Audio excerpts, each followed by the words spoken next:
Count of Saint Germain, Scene 2, Take 1710, Action. Welcome, ladies and gentlemen, to the History and Mystery channel. I'm your host, Chronicler, and today I want to delve into the story of the Count of Saint Germain. A man who was always surrounded by high-class people. A man who, according to legend, lived through multiple centuries and might even still be alive today. So, the main questions of today are: who was this so-claimed immortal count? What did he do during his lifespan? Where does the legend come from? Was he involved in the creation of the Declaration of Independence of the United States? The last question we have: is this all true, or was he just a good con man? But Count, if this is all true and you're watching, please let me in on the secret. First, let me start at the beginning. The Count of Saint Germain was born around the year 1710 in Eckenforden-Schleswig, which is located in modern-day Germany. His exact date of birth still remains a mystery, just like his death, which was supposedly on the 27th of February in 1784. So, who was the Count of Saint Germain? The Count was a charming man, who knew his way around the royalty and the high-class women at the time.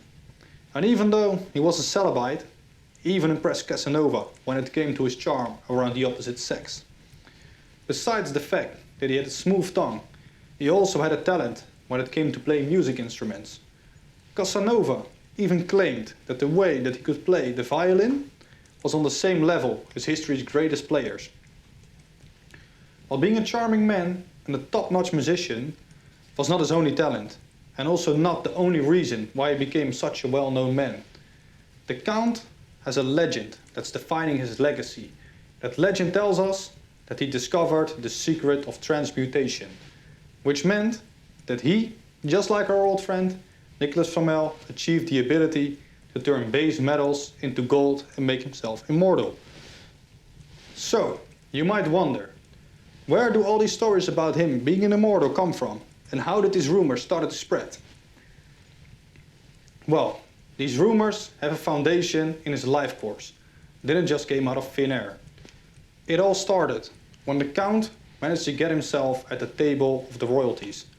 And even though he was sitting at tables that would serve the finest food that you could imagine, he would never take a bite from it. Instead, he would fill his time with telling stories about the adventures he made and impressing the nobility sitting at the table. He impressed them with his vast knowledge of science and history. He could tell historic events in such detail as if he was present there. The Count could also speak multiple languages, and nobody could hear an accent when he spoke.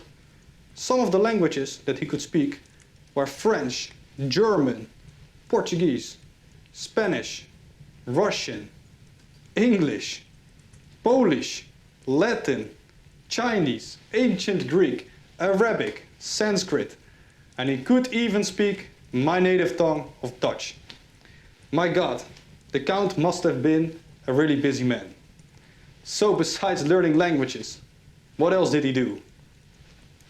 Well, according to David Hunter, the Count was present in England in the year 1745 and contributed to some of the songs of Le Inconstanza delusa, which was an opera performed at the Haymarket Theatre in London.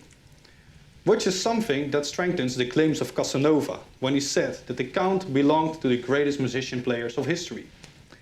At the end of the year 1745, when a Jacobite rebellion was happening in England, Horace Walpole mentions in a letter that the Count of Saint Germain was arrested in London on suspicion of espionage, but he was later released without charge. In April and May of the year 1749, the Count gave 2 private musical performances in London. On one of those occasions, Lady Gemini York described how she was, and I quote, very much entertained by him or at him the whole time. I mean the oddness of his matter, which it is impossible not to laugh at, otherwise you know he's a very sensible and well-bred in conversation. End quote. This is where his story in England ends and we move to another European country. Because thanks to his knowledge about science and the claims that he made about his magic elixir that could stop the aging process, rumors started to spread that he could make older women young and beautiful again, which was something that caught the interest of the French nobility. I mean, of course, the French would be interested in something like that. So King Louis XV offered the Count a place to stay inside of his castle. And the Count, of course, accepted it. I mean, who wouldn't want to live like a king in France? But this time, at the Palace of Versailles, was short-lived. In 1760, Duke Joshua, I know I'm not mentioning it right, but it doesn't matter, who was the Minister of the State, accused the Count of being a spy. After he convinced King Louis XV, he gathered his men and went out to arrest him. But when they arrived at his room, the Count had vanished into thin air. I guess that's just another handy talent to add this to his resume. After his disappearance from the palace, the Count would not be heard of for years to come. But it's claimed that the Count hanged out with other royalty and even became a leading figure in the occult movements of Europe during the time. This is something, when they asked him about it, he never denied or confirmed. A statement that only adds to the fuel of fire that's surrounding him, of conspiracies that's surrounding him, sorry. Another interesting thing about the Count was written in the book The Secret Destiny of America by Manly P. Hall. This book tells us that the Count had probably visited the New World in 1776 and was present in an old state house in Philadelphia, where a group of patriotic men gathered that stood for freedom and liberty of a new nation. Many famous people like Thomas Jefferson, John Adams, and Benjamin Franklin spoke on this occasion with great strength and on that oh so important day. But there was also an understanding that everybody who would sign the Declaration of Independence would be sentenced to death if they lost the Revolutionary War. So hours went by of people discussing and arguing, but then suddenly a strong booming voice was heard, and a speech began over liberty, strength and hope. After this mysterious figure finished his speech, he fell back into his chair, exhausted. This speech inspired the people present to sign the declaration.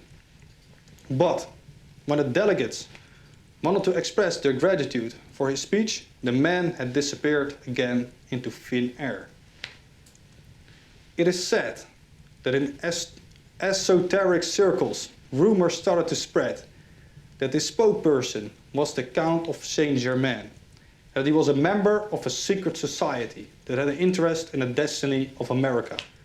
A secret society that's represented by an all-seeing eye on the dollar bill. But at the end of the day, it's just another story that we cannot deny or confirm. Not long after his claimed appearance in the New World on the 4th of July in 1776, he started to show his face again at the European court. But now it was in his home turf of modern-day Germany. He collaborated on the study of alchemy with Prince Karl of Hesse-Kassel. Prince Karl was involved with the Masonic rite of strict observance, which claimed Knight Templar origins of Freemasonry. Although there is no historical record of Saint Germain being a member of the society, it does connect to his claimed avenger in the New World and conspiracy theory that he was connected to a group that had an interest in the future of the Americas. Another statement that strengthens the claim that the Count was a Freemason is that Gaglioso claimed to have received Masonic initiation from the Count. To be honest, these names are killing me. Years went by of him and Prince Karl studying in peace, and everything went well, until the year 1784 came. This was an unfortunate year for the Count, because something unexpected happened to the man who was claimed to be immortal. The Count got struck by a disease called pneumonia. Now that he was bedridden in his home and with Prince Karl present, he made a surprising confession. The Count of Saint Germain stated that his real name was Francis Rákóczi II, and that he was a deposed Prince of Transylvania, who spent his early years getting mentored by the Medicis and studying at the University of Siena, where he received the best education anyone could get at the time. He also claimed that he graduated in several subjects, which accounted for his vast knowledge. After giving this confession, the Count passed away, but the legend lived on. So the question remains, was he just a good con artist, or is he still walking among us? I'm sorry for butchering a lot of names in these videos, but I want to thank you guys for listening. Please like and subscribe, and see you in the next one.